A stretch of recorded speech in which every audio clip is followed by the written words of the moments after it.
Bonjour, nous allons voir dans cette vidéo la résolution de systèmes d'équations linéaires en utilisant la méthode de Gauss. On s'intéresse dans ce cas-là au système ayant une infinité de solutions. Prenons à présent l'exemple suivant. Donc on considère ici une matrice augmentée associée à un système donné, effectuant quelques opérations élémentaires sur les lignes. À la première opération, la ligne 2 va être remplacée par la ligne 2 moins la ligne 1. On obtient dans ce cas-là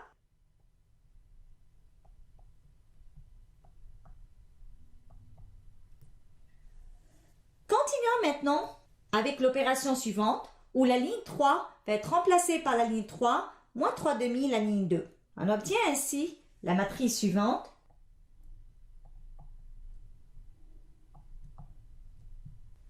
Donc on voit bien qu'on a une matrice ayant deux pivots. Un pivot égal à 3 à la première ligne, un pivot égal à 2 à la deuxième ligne. Donc cette matrice est donnée sous sa forme échelonnée. Comme il s'agit d'une matrice augmentée, donc on l'appelle matrice augmentée échelonnée. Donc on vient de voir ensemble qu'au moyen d'opérations élémentaires sur les lignes, on a pu transformer une matrice augmentée en une matrice augmentée échelonnée. Généralisons ceci. On considère la définition suivante. La méthode de Gauss consiste à transformer la matrice augmentée associée à un système d'équations linéaires en une matrice augmentée échelonnée. On s'intéresse maintenant à la résolution des systèmes d'équations linéaires. Pour cela, on a la proposition suivante.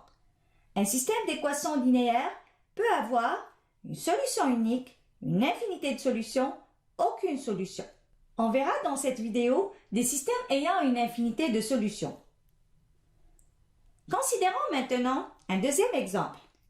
L'objectif ici étant de résoudre un système de 3 équations à 3 inconnues. Notons ce dernier par 1. Pour utiliser la méthode de Gauss, on va devoir dans un premier temps représenter ce système par sa matrice augmentée. On voit bien que c'est la matrice qu'on a considérée à l'exemple 1. On a vu ensemble qu'au moyen d'opérations élémentaires sur les lignes, cette matrice augmentée est équivalente à une matrice augmentée échelonnée, laquelle représente le système donné par 2. Ainsi, les deux systèmes 1 et 2 sont équivalents, donc ils ont le même ensemble de solutions. On va résoudre le système 2 étant plus facile à manipuler et déduire par la suite l'ensemble de solutions pour le système 1. Du système 2, à partir de la dernière équation, on a 0 égale à 0. C'est une équation qui est toujours vérifiée. À la première équation, on peut isoler x1 qui est égal à moins 3 plus 3x2 moins 4x3. À la deuxième équation, on aura x2 égale à 2 plus 2x3.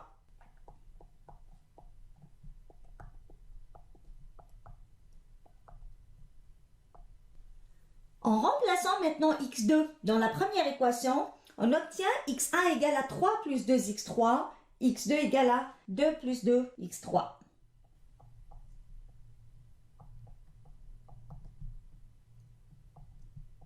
On voit bien qu'on a pu exprimer x1 et x2 en fonction de l'inconnu x3. En fait, les inconnus x1 et x2 correspondent aux colonnes pivots de notre matrice. On les appelle les variables de base.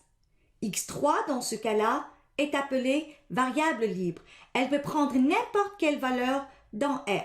On peut même l'exprimer sous forme d'un paramètre qu'on note S, où S parcourt tous les réels. Ainsi, l'ensemble de solutions du système 2 est donné par x1 égale à 3 plus 2s, x2 égale à 2 plus 2s, x3 égale à s.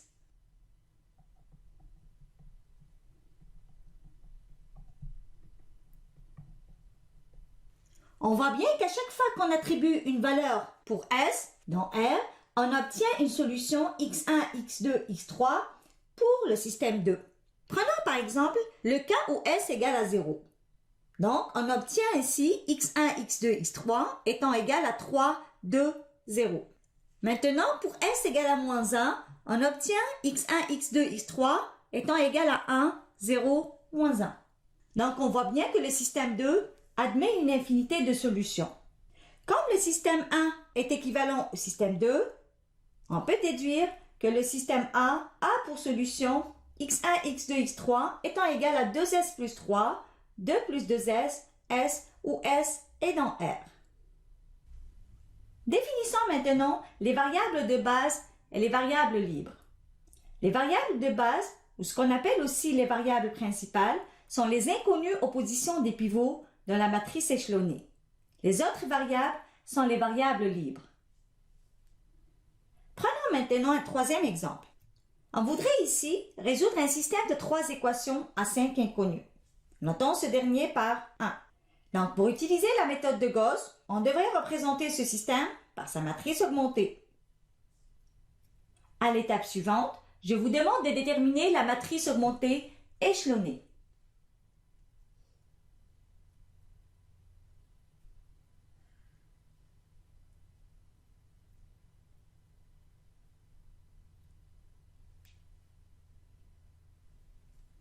Donc, au départ, on avait le système noté par A.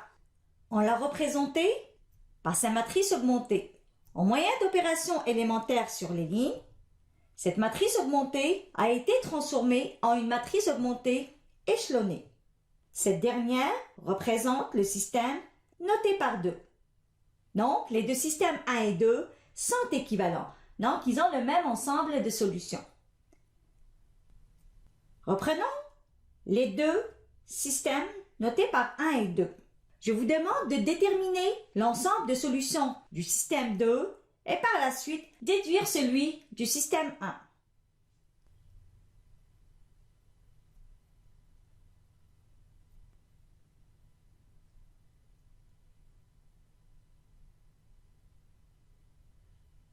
En résumé, nous avons vu aujourd'hui la résolution de systèmes d'équations linéaires en utilisant la méthode de Gauss. On a vu que la méthode de Gauss consiste à transformer un système donné en un système qui lui est équivalent, mais qui est plus facile à résoudre. Ceci se fait au moyen d'opérations élémentaires sur les lignes.